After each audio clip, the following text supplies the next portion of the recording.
আমি 100% নিশ্চিতভাবে বলতে পারি, আপনি যে যুবককে জিজ্ঞাসা করবেন যে বাবা তোমার জীবনের উদ্দেশ্য কি, কেউই বলবে না আমার জীবনের উদ্দেশ্য জান্নাত।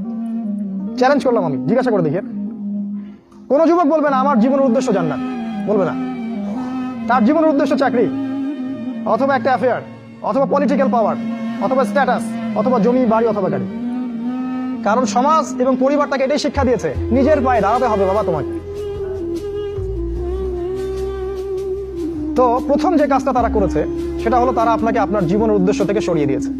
2 নাম্বার কাজ তারা যেটা করেছে সেটা হলো যে আপনার শারীরিক শক্তিটাকে তারা নষ্ট করেছে। প্রথমত, এখনকার যুবকদের শারীরিক শক্তি আর আমাদের চাচাদের শারীরিক শক্তির মধ্যে আকাশ পাতাল পার্থক্য আছে। এখানকার কোনো চাচার সাথে লড়াই করার ক্ষমতা তোমাদের নাই। তোমরা 3 জন মিলে একজন চাচার সাথে পারবা না ইনশাআল্লাহ, আমি বিশ্বাস করি এটা। আমার একজন আত্মীয় যিনি একটা প্রশাসনিক পদে আছেন,